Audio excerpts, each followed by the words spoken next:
أبي القاسم المصطفى محمد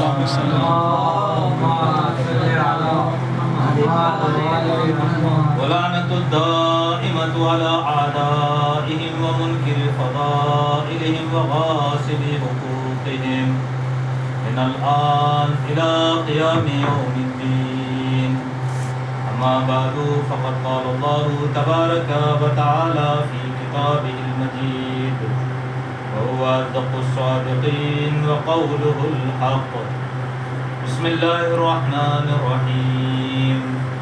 واعتصموا بحبل الله جميعا ولا تفرقوا واذكروا نعمة الله عليكم إذ كنتم أعداء فألف بين قلوبكم فأصبحتم بنعمته إخوانا. صلوات محمد وعلى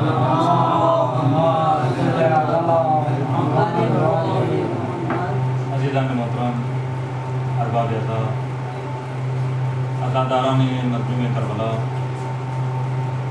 خلاق کائنات اپنی پاک و پاکیزہ اور مبارک کتاب میں ارشاد فرما رہا ہے وَاعْتَصِمُوا بِحَبْلِ اللَّهِ جَمِيعًا وَلَا تَفَرَّقُوا، کہ سب مل کے اللہ کی رسی کو تھام لو اور آپس میں تفرقہ نہ کرو.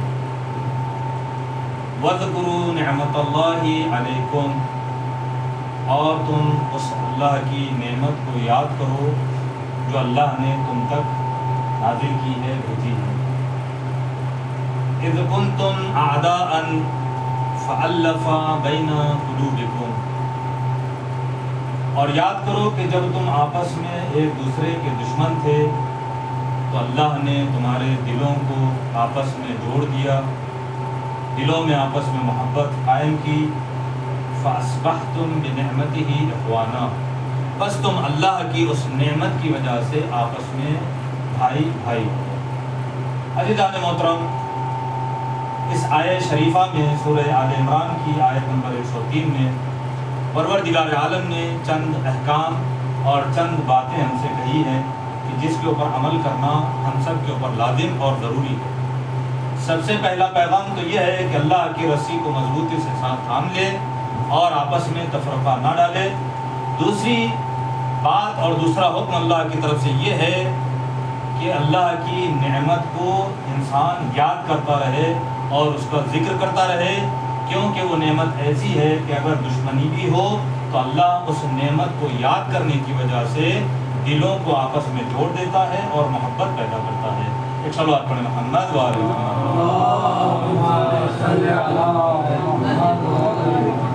جب آیہ شریفہ میں ہم دقت سے غور کریں تو ہمیں یہ ملتا ہے کہ پروردگار عالم کہہ رہا ہے وَاعْتَصِمُوا بِحَبْلِ اللَّهِ جَمِيعًا، کہ سب کے سب مل کر اللہ کی رسی کو تھام لو. تو وَاعْتَصِمُوا فعل امر ہے، حکم دیا جا رہا ہے.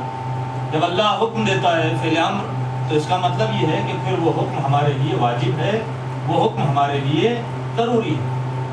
اس حکم کو ہمیں انجام دینا پڑے گا، وہ ہمارے لیے لازم ہے.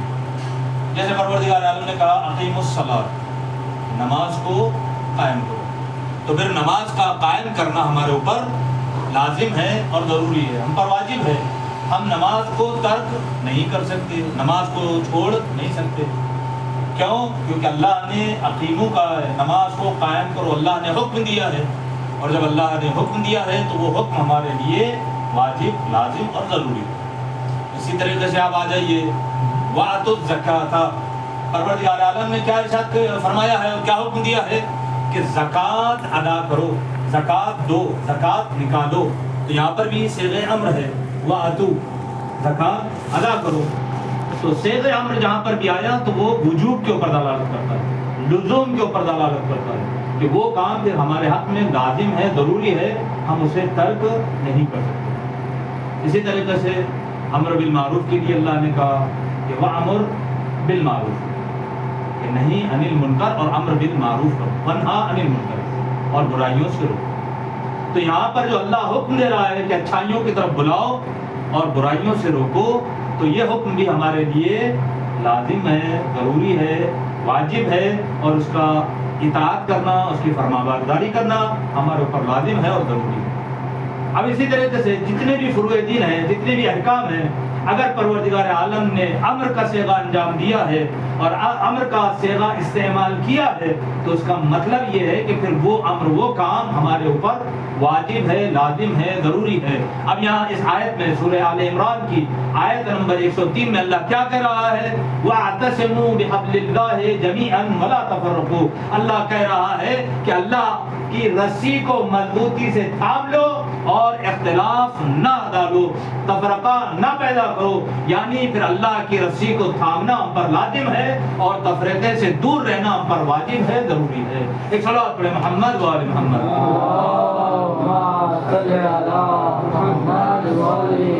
اس آیت شریفہ میں اللہ کیا کر رہا ہے کہ میری رسی کو، اللہ کی رسی کو مضبوطی سے تھام لو۔ عزیزان محترم، آپ بزرگوں کو تو پتا ہے لیکن بچوں کے لیے کہ یہ اللہ کی رسی ہے کیا؟ کیا واقعہ ایسا ہے کہ اگر ہم آسمان کی طرف دیکھیں تو آسمان سے ایک رسی لٹکی ہوئی ہے اور وہ رسی پروردگار عالم کہہ رہا ہو کہ تم اس رسی کو تھام لو؟ کیا ایسا ہے؟ کیا ایسا ہے کہ وہ رسی ہم کو دکھائی نہیں دے رہی ہے، یا وہ اللہ کی رسی ہے کہ اگر ہم اسے ڈھونڈیں گے تو وہ ہمیں رسی مل جائے گی اور اللہ نے ہمیں کہا ہے کہ اس رسی کو تھام لو؟ کیا معمولی یہ جو عام طور پر رسی ہے جو ہم استعمال کرتے ہیں، کیا یہاں وہ مراد ہے کہ اللہ کی کوئی ایک رسی ہے اس رسی کو تھام لو؟ علماء سے جب پوچھا گیا کہ حبل اللہ سے مراد کیا ہے، حبل الہی سے مقصد کیا ہے، حبل الہی کہتے کسے ہیں، تو علماء نے کہا کہ حبل الہی سے مراد اسلام ہے۔ یعنی پروردگار عالم کہہ رہا ہے کہ وَاعْتَصِمُوا بِحَبْلِ اللَّهِ، کہ اللہ کی حبل کو تھام لو، یعنی اللہ کے دین کو تھام لو، اللہ کے دین سے متمسک ہو جاؤ اور اللہ کے دین کے پابند بن جاؤ۔ یہ بعض لوگوں نے کہا ہے، بعض لوگوں نے کہا کہ نہیں، حبل خدا سے مراد اسلام نہیں ہے بلکہ حبل خدا سے مراد قرآن جیسی کتاب ہے، حبل ممدود الی السماء، کہ یہ قرآن وہ اللہ کی حبل ہے، وہ اللہ کی رسی ہے جو زمین سے لے کر آسمان تک پھیلی ہوئی ہے اور کھینچی ہوئی ہے۔ لہذا اللہ نے حکم دیا ہے کہ قرآن سے تم متمسک ہو جاؤ اور قرآن کو تھام لو، قرآن کے دامن کو پکڑ لو۔ یہاں پہ بعض علماء نے حبل خدا سے مراد قرآن کو کہا ہے، اور جب مفسرین سے ہم نے پوچھا کہ حبل اللہ سے مراد کیا ہے تو بعض نے کہا کہ جو احکام اسلام میں پائے جاتے ہیں انہیں حبل الہی کہا جاتا ہے، انہیں اللہ کی رسی کہا جاتا ہے، اور اللہ کہہ رہا ہے کہ دیکھو میرے تمام احکام جو دین کے ہیں ان تمام سے متمسک ہو جاؤ اور تم پھر آپس میں تفرقہ نہ ڈالو۔ عزیزان محترم، کیا حبل الہی سے مراد اسلام ہے؟ کیا حبل الہی سے مراد قرآن ہے؟ کیا حبل الہی سے مراد احکام دین ہے؟ نہیں عزیزان محترم، ان تمام باتوں کے علاوہ جب ہم مفسرین کے پاس جاتے ہیں اور پوچھتے ہیں کہ بتائیے حبل الہی سے مراد کیا ہے، تو علماء کہتے ہیں، مفسرین کہتے ہیں کہ دیکھو ہم نہیں بتائیں گے بلکہ خود اہل بیت علیہ السلام نے بتایا ہے، خود مولا کائنات نے آ کر بتایا ہے، انا حبل اللہ المتین، مولا کائنات کہتے ہیں کہ حبل اللہ میں ہوں، اللہ کی رسی میں ہوں، اللہ نے میری ولایت کو اور میری محبت کو اس سے متمسک ہونے کا حکم دیا ہے۔ ایک صلوات پڑھیں محمد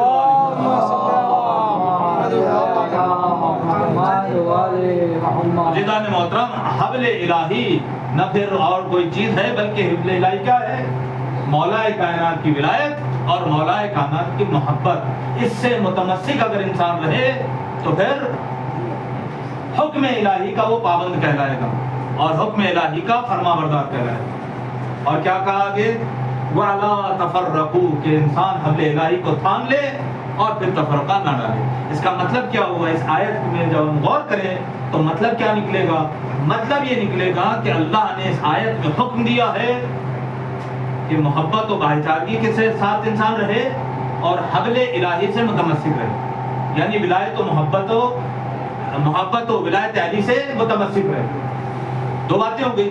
تیسری بات یہ ہے کہ اگر انسان چاہتا ہے کہ تفرقے سے بچے تو کیا کرنا ہے اس کو؟ حبل الہی کو تھامنا ہے. اگر انسان اتحاد چاہتا ہے، متحد ہونا چاہتا ہے، تو لازم ہے کہ حبل الہی کو، اللہ کی رسی کو تھام لے. اب عزیزان محترم، پروردگار عالم نے اتحاد کے لیے اگر محور کوئی قرار دیا ہے تو بتایا ہے کہ وہ اتحاد کا محور ولایت مولا کائنات ہے.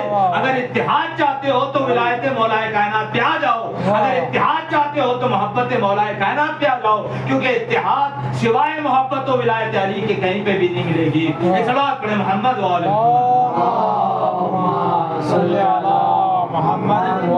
محمد. وَاذْكُرُوا نِعْمَتَ اللَّهِ عَلَيْكُمْ. اور اس آیت کا آگے اور ایک حصہ کیا ہے؟ پروردگار عالم کہہ رہا ہے کہ یاد کرو اللہ کی اس نعمت کو جو اللہ نے تم پر نازل کی ہے اور بھیجی. یہاں پر بھی وَاذْكُرُوا صیغہ امر ہے. یعنی کیا کہ صیغہ امر جب اللہ نے کہا ہے تو وہ پھر فعل، وہ کام ہم پر لازم ہے، ضروری ہے، واجب ہے. وَاذْكُرُوا نِعْمَتَ اللَّهِ عَلَيْكُمْ، یعنی اللہ کی نعمت جو ہم پر نازل ہوئی ہے اس کا یاد کرنا، اس کا بیان کرنا، اس کا ذکر کرنا ہم پر واجب ہے. وہ اللہ کی نعمت ہے کیا؟ وہ اللہ کی کون سی نعمت ہے کہ جس کے بارے میں پروردگار عالم کہہ رہا ہے کہ میری اس نعمت کو تم یاد کرو. عزیزان محترم، عرب کا جو پرانا زمانہ اور تاریخ ہے اس کے اندر اوس اور خزرج یہ دو بڑے بڑے قبیلے تھے اور یہ آپس میں ایک دوسرے کے دشمن تھے. اور دشمنی ایسی تھی کہ آج جو ہم معمولی چیزیں ہیں اس کو ہم درگزر کر دیتے ہیں، چھوڑ دیتے ہیں، لیکن ان کے درمیان میں دشمنی اور عداوت ایسی تھی کہ اگر معمولی سا بھی کوئی کام ہو جاتا تھا اور کسی سے غلطی سرزد ہوتی تھی تو اس غلطی کے اوپر، اس فعل کے اوپر کئی سال تک ان کے درمیان میں جنگ و جدال چلتی تھی، لڑائیاں اور جھگڑے چلتے تھے، اور ان کی دشمنی بہت سالوں تک کے دوام اور جاری رہتی تھی، مستمر رہتی تھی. حتیٰ کہ اگر کسی ایک کا جانور دوسرے کے کھیت میں چلا جاتا تھا اور اس کے کھیت سے اگر وہ اس کے اناج کو، اس کے فصل کو برباد کر دیتا تھا، یا مثلا کسی کا جانور کسی کے زمین میں چلا گیا اور اس نے اس جانور کو پکڑ لیا اور اس کو ذبح کر دیا، تو جانور کے ذبح کرنے کے اوپر، چاہے چھوٹا سا جانور ہو چاہے بڑا جانور، اس جانور کے ذبح کرنے کے اوپر اوس و خزرج کے درمیان میں لمبی لمبی لڑائیاں اور جھگڑے ہوتے تھے. تو کیا ہوا؟ جناب رسول اسلام حضرت محمد مصطفیٰ